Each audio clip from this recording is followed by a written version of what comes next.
Hello दोस्तों, हर रोज़ की तरह आज मैं फिर से हाजिर हो गई हूँ नई नई टूल्स एंड हैक्स के साथ। तो दोस्तों, कैसे आप सब लोग? आई होप कि आप सभी अच्छे ही होंगे। तो चलिए ज़्यादा देरी ना करते हुए हम शुरू करते हैं आज की टिप्स।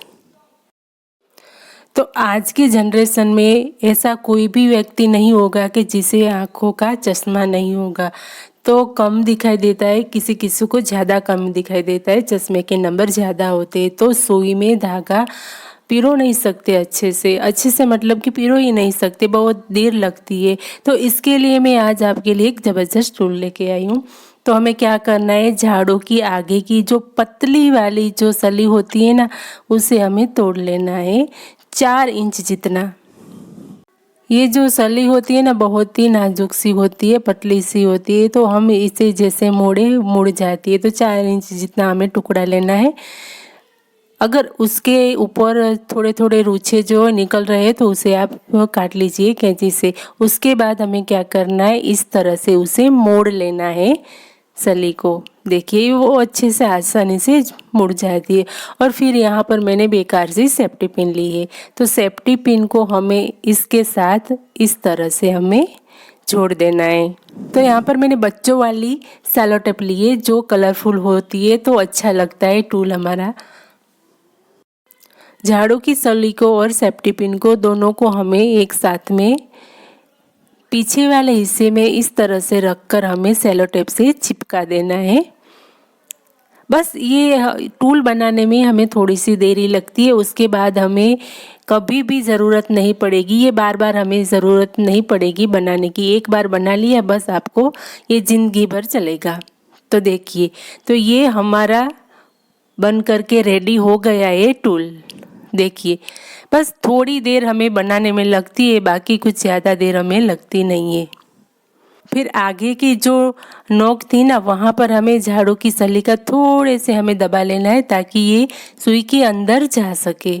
देखिए, सुई चाहे आपकी मोटी हो या पतली हो, ये तो अंदर जाएगा ही, क्योंकि झाड़ू की सली बहुत ही पतली होती है। तो देखिए, ये यहाँ का होल जो है, झाड़ू के सली का होल देखिए कितना बड़ा है। कोई भी किसी को भी दिखाई नहीं देता होगा, कम दिखाई देता होगा, फिर भी ये अंदर ये धागा जो है आसानी से डाल सकेगा। देखिए, तो यहाँ पर धागा हम इस तरफ से डालेंगे, देखिए, और फिर ऊपर से हम हाथों से थोड़ा सा बाहर निकालेंगे और फिर टूल को हम अपनी ओर खींचेंगे। देखिए, इस तरह से थोड़ा हमें ज़्यादा खींचना है ताकि धागा निकल ना जाए। तो देखिए, आसानी से हमने सुई में धागा डाल दिया। तो आप इस टूल का यूज़ मशीन में भी कर सकते हो, सिलाई मशीन में, ये आसानी से हो जाएगा। तो दोस्तों, कैसी लगी है मेरी टिप्स, मुझे ज़रूर से बताइएगा। तो चलिए आगे बढ़ते हैं नेक्स्ट टिप्स की ओर। अगली टिप्स हमारी है मिर्च के बारे में। तो मिर्च के बारे में मैंने अपनी अगली वीडियो में भी दे दिया है कि अगर हम मिर्च को काटने से पहले सरसों का तेल हमारे हाथों में लगा देते हैं तो हमारे हाथों में जलन नहीं होती है। लेकिन कभी कभी क्या होता है कि हम भूल जाते हैं तेल लगाना और हमें एकदम से हमारे हाथों में जलन होने लगती है और हम रह नहीं सकते। हर किसी की स्किन एक जैसी नहीं होती, तो कभी कभी हमारे हाथों में लाल लाल मोटे मोटे धब्बे भी हो जाते हैं और उससे इन्फेक्शन ज़्यादा लग जाता है। तो अगर आप भूल गए हो तेल लगाना, तो क्या करना है कि मिर्च को काटने के बाद हमारे हाथों में जब जलन होने लगे, हम रह नहीं सकते, तो उस टाइम हमें एक ले लेनी है कोलगेट। कोलगेट तो सभी के घर में रहते ही है। ये कोलगेट जो है बहुत ही काम की है, क्लीनिंग में भी और हमारे बॉडी की सफाई में भी। तो आप कोलगेट उतना ले लीजिए जितना हम एक दिन में ब्रश में लेते हैं।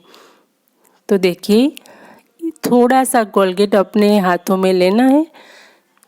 ये कोलगेट जो है ना, हमारा दवा का काम करेगा। बस इतना सा ही हमें लेना है और फिर हमारे हाथों में जहाँ जहाँ पर हमें जलन हो रही है वहाँ पर इस तरह से आप रगड़ दीजिए। ज़्यादातर उंगलियों में ही हमें जलन होती है क्योंकि वहीं से तो हम मिर्च काटते हैं। तो इस तरह से रगड़ लीजिए और हाँ, पानी बिल्कुल भी हमें नहीं लेना है, बस ऐसे ही हमें इसे रगड़ लेना है। अच्छे से रगड़ लीजिए। इसे तुरंत नहीं धोना है, इसे 3 से 4 मिनट हमें रखना है। तो जैसे ही आप कोलगेट लगाते हो आपको हाथों में एकदम सी ठंडक लगेगी, कूल सा महसूस होगा, आपके हाथ जलने बिल्कुल बंद हो जाएंगे। तो दोस्तों है ना बढ़िया सी टूल, हम अपने डॉक्टर अपने खुद ही है। तो चलिए आगे बढ़ते हैं नेक्स्ट टिप्स की ओर। तो पुराना सा कोई भी साबुन ले लीजिए या फिर फ्रेश साबुन भी चलेगा। तो कभी कभी क्या होता है हमारे वॉलड्रॉप में जो है बहुत ही धब्बे हो जाते हैं हाथ के या फिर पानी के, तो वो हमें साफ करने में बहुत ही ज़्यादा वक्त लगता है। तो आपको क्या करना है, साबुन को कांच पर रगड़ना है। देखिए इस तरह से आपको इस तरह से इसमें लाइनिंग करते जानी है, पूरे कांच में आपको इस तरह से रगड़ लेना है। साबुन चाहे फ्रेश हो, टुकड़े हो या पुराना हो, इससे कोई मतलब नहीं है। उसके बाद क्या करना है, एक कॉटन का सूती कपड़ा लेना है और उसे गीला करके कांच पर हमें इस तरह से रगड़ना है। जैसे भी आप रगड़ोगे तो क्या होगा कि यहाँ पर झाग जैसी बनने लगेगी। तो इस तरह से आपको पूरे कांच पर इसी प्रकार से फैला लेना है, रगड़ देना है हल्के हाथों से। दोस्तों एक बार करके देखिएगा, ट्राई करिएगा, तो आपको यकीन आ जाएगा कि हाँ ये टिप्स जो है वर्क करती है। तो पूरे कांच पर, वॉलड्रॉप में जो कांच होता है वो ज़्यादा गंदा होता है, तो इस तरह से घिसने के बाद हमें एक फिर से सूती कपड़ा लेना है, लेकिन उसे गीला नहीं करना है, इसे ऐसे ही हमें पोंछना है। देखिए ऊपर से नीचे की तरफ हम इसे पोंछते जाएंगे इस तरह से। तो क्या होगा कि आपका कांच जो है नए जैसा हो जाएगा, बिल्कुल आपने अभी अभी इसमें वॉलड्रॉप रखा है ऐसा आपको लगेगा। देखिए आपका फर्नीचर एकदम से नया बन जाएगा। तो दोस्तों सारे टिप्स में से कौन सी टिप्स आपको ज़्यादा पसंद आई और कौन सी पहले से पता थी, कमेंट बॉक्स में लिखकर ज़रूर बताइएगा। इसी तरह की नई नई टिप्स देखने के लिए और साथ ही साथ हमारे यूट्यूब फैमिली में शामिल होने के लिए इस चैनल को सब्सक्राइब कर लीजिएगा। मिलते हैं नेक्स्ट वीडियो में, तब तक के लिए आप सभी को हर हर महादेव।